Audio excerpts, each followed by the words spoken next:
Welcome back to another technical deep dive here in the debug zone.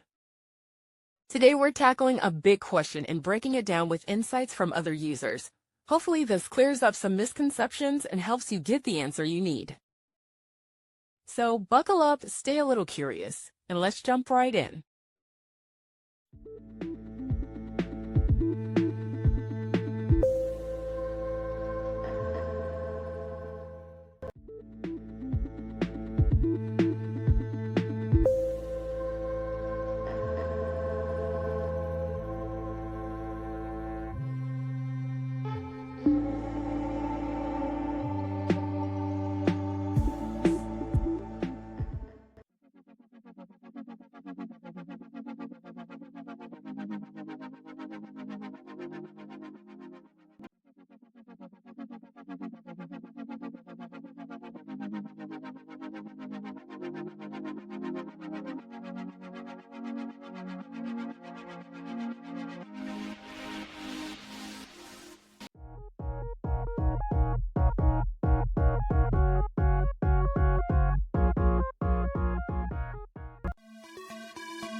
And that's a wrap.